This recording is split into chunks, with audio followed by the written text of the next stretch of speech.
Welcome to A Woman's Work, where you'll find ways to go from surviving to thriving while balancing the demands of womanhood in today's society.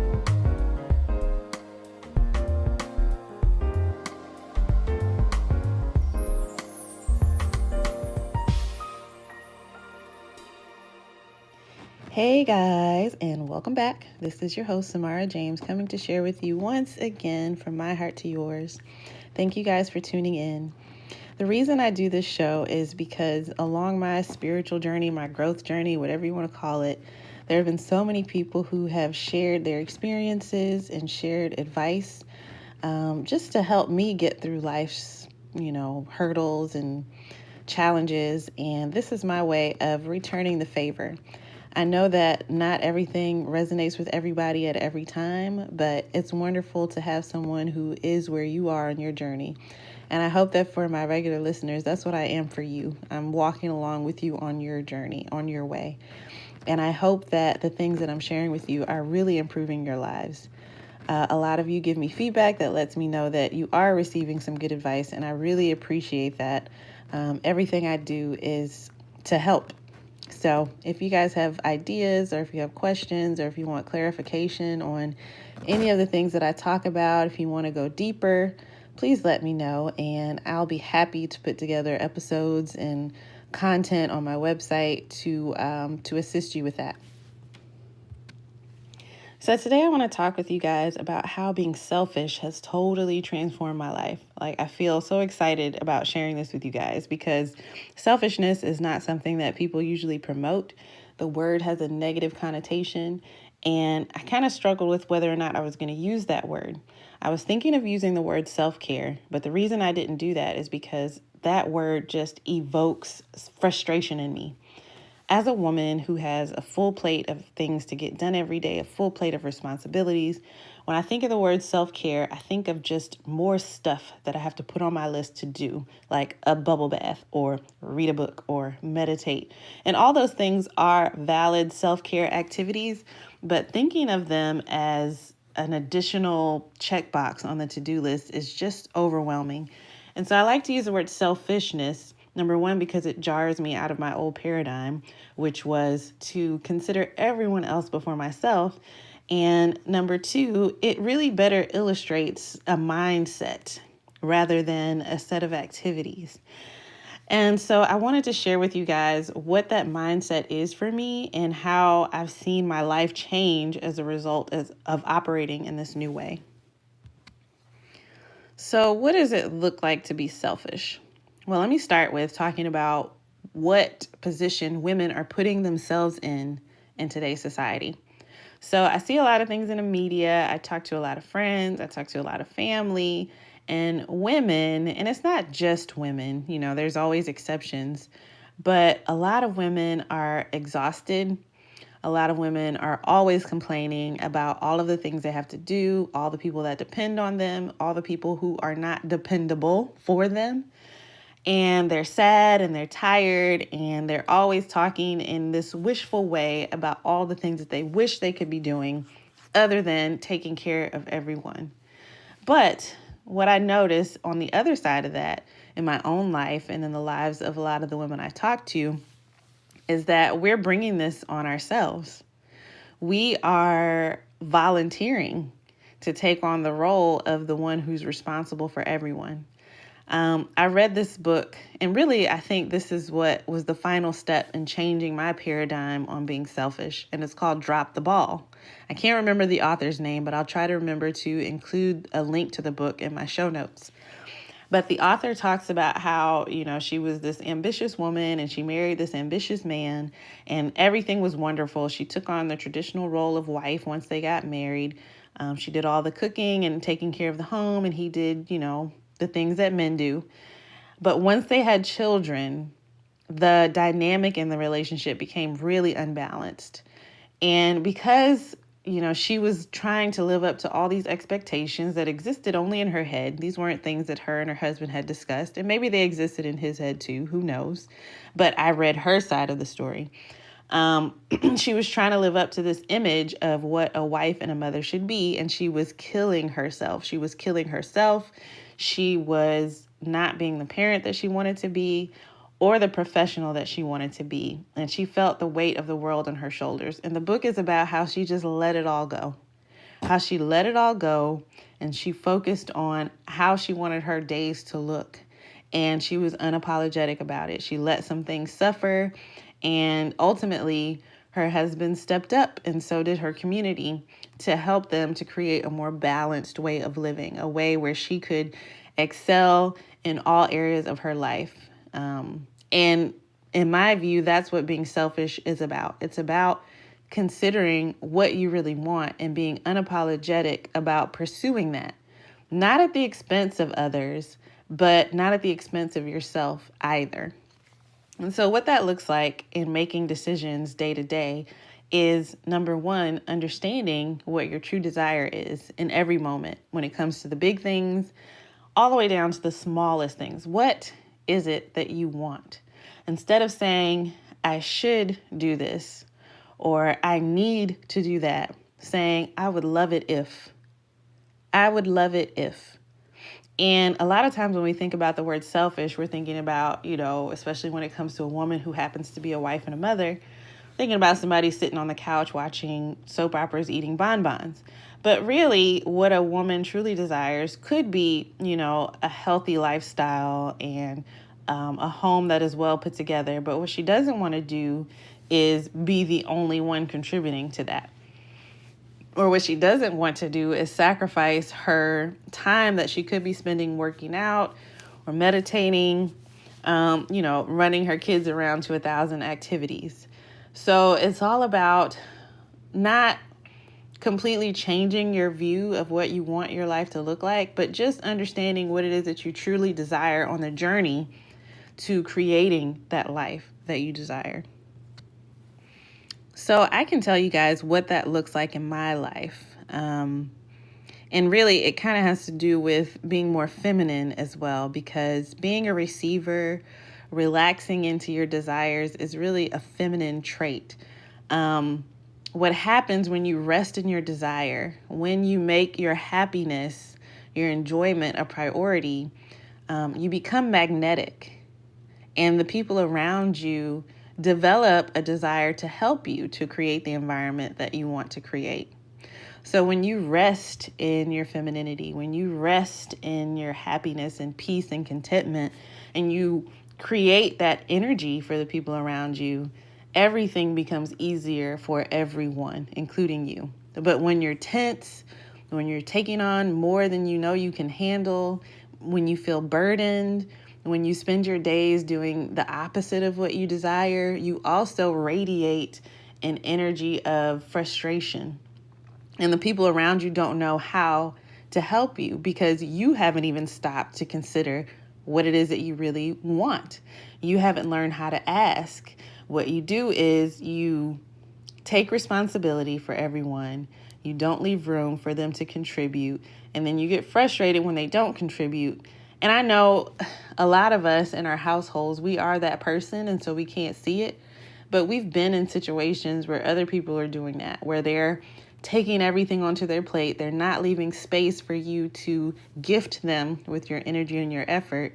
And you kind of just back off because you're like, well, they must like it. And that's the type of energy that we create as women when we don't stop and we don't rest and we don't let the ball drop so that someone else can pick it up. And so selfishness is about resting in that desire, resting in that energy of, I would really love it if, and creating this beautiful energy that allows people to just be, that allows people to come in and assist you. Another word I like to use that kind of relates to this new way of thinking for me is pettiness. Before my paradigm shift, I always wanted to be the bigger person. I always wanted to be the one who was more mature, who thought things out. And I think that was the right route to take for the first, third of my life. But now I'm just a little bit petty. Sometimes moving into what you really desire means making some decisions that others may consider shallow or petty. And as long as they're not harmful to you or those who are close to you, I I think it's fine. I think it's okay. I think, you'll be more satisfied. For example, I recently had a birthday party, and I really wanted the experience to be special and relaxed and fun. I had it in my head, I did I would really love it if, and I kind of manifested this whole situation where my friends threw me this great party, had a wonderful time. It was beautiful. And so it was time for me to come up with the invitation list. And my old self was saying, okay, there are certain people, if I don't invite them, they're going to be upset. But I don't really enjoy these people. They know I don't enjoy them, but they would be offended if they weren't invited to my party. What do I do?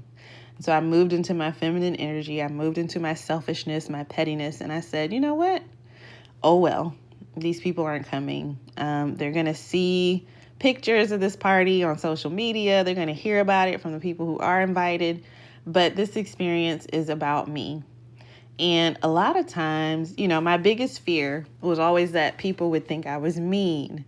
And no woman wants that. I think that is changing. But the way we're raised is we want to be seen as nice. We want to be seen as friendly. And so my biggest fear was always that people wouldn't like me. Well, if I keep denying myself my true desires, I won't like me. I won't enjoy my experiences. And so, this was my first time really just thinking about myself only. And I did that, and I offended some people. Some of those people approached me afterwards, and I felt great. I didn't feel bad at all. And the people who weren't there because, I didn't want that energy in my space, they backed away from me even further. And that's a bonus. Sometimes it's good when people don't like you. Sometimes your life is better when people decide they don't want to, communicate with you anymore. Some people you don't want in your life. And I know this sounds simple and elementary to a lot of people who are better at self-care, but for those of us who aren't, this is major. And so that's what selfishness looks like. That's what a little bit of pettiness looks like. In every experience, think about yourself. Think about yourself. Think about it this way. What I like to do is surround myself with other people who think of themselves too. Other people who are quote unquote selfish. Because if I am making my suggestions, if I'm moving through life based on my true desires, I can count on them to be honest about their desires as well. And as adults, we can make compromises from there. But I don't have to tiptoe around anyone's feelings. I don't have to worry that, the people closest to me are lying about what they really want. I can trust that they'll share the truth with me about what they're thinking, about what they desire, about what they want. And so I can do that freely as well. And at the end of the day, we can always work out something where everyone is truly satisfied because everyone is being honest about their desires and everyone ends up happy. So how has being selfish changed my life? Like I said, I was terrified that if I was selfish, if I was petty, no one would like me. Everyone would think I was mean.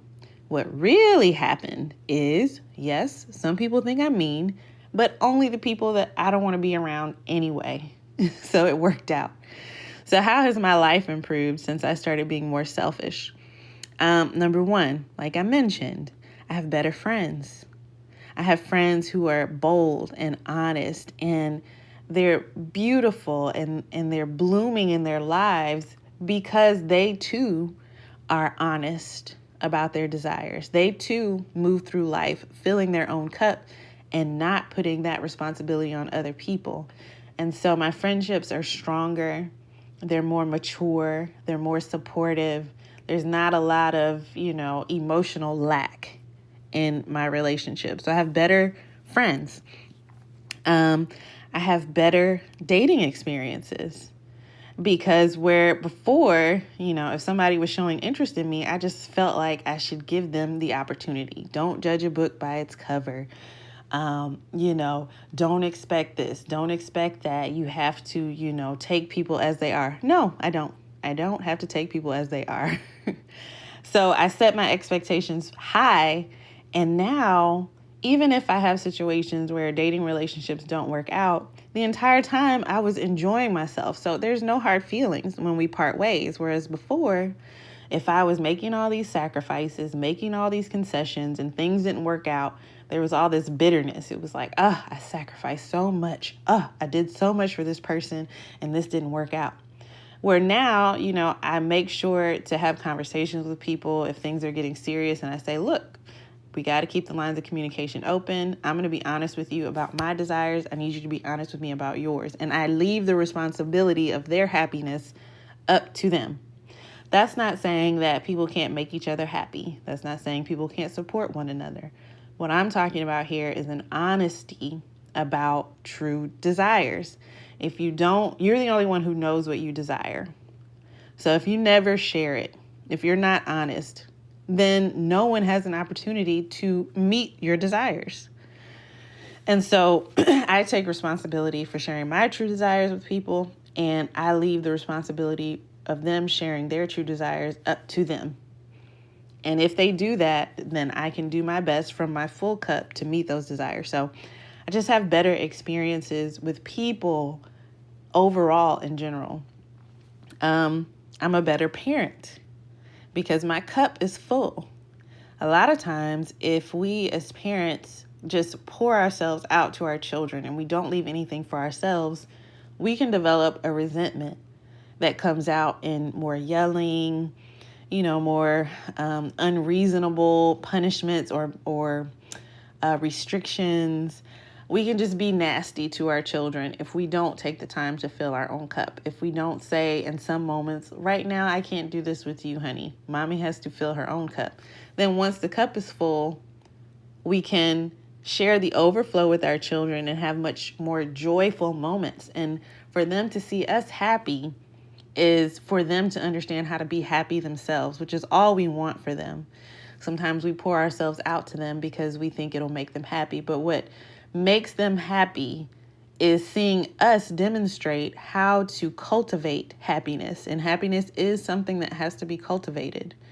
And so being a little more selfish, getting a babysitter and going out and having a good time, or, taking a bubble bath and making quiet time around the house, just stopping and considering your needs first can actually make you a better parent. I get better sleep. If I'm tired, I won't commit to something. Now, there are certain standards that I still live by. If I do commit to something, unless there's an emergency, I'm still going to follow through. That's just one of the principles that I live by. But if I know I'm going to be tired, if I know I'm going to be overextending myself, if I know my cup is going to get too empty, I'm not going to accept a commitment. And so I rest better because I say no more often. As a result, my mood is better. My energy is better. I only say yes to things that I really want to do. And so the quality of all of my experiences are better because I'm always doing what I want to do and skipping things that I don't want to do. So this all sounds, like I said, simple, but for me, it's been profound. And because I'm more selfish, I do have more to give. The energy that I do spend on the people that I care about is higher quality. I'm a better friend, a better parent, a better dating partner, a better employee. I'm in a better mood. I wake up happy every single day because I focus on what I desire first. I at least acknowledge it. And so I would recommend to all of you out there who have spent your lives, getting brownie points because you give everything to others, keeping a smile on your face, aging yourself 10 times faster than everyone else. Try it. Try being selfish just for a little while and see how your life transforms. I would almost guarantee that what you have to give to others will be even greater than what you've been giving thus far. And that's all I have for you guys today. I hope that was helpful. Like I said, I'll try to include the link to that book. I recommend the book Drop the Ball to every mother I know. It's just an amazing story. And thank you guys so much for listening. I'll talk with you soon. Thanks so much for listening in. If you like or even love what you're hearing, the best way to make sure this information reaches other women looking to experience more joy is to review and subscribe. If the things you've heard have made any impact in your life at all, leave a quick note saying what you love about the show. It could be your act of gratitude for the day, and it's your way of saying thank you for all the insight provided every week. Remember to check us out for more life design tools, tips, and tricks at highfrequencywoman.com.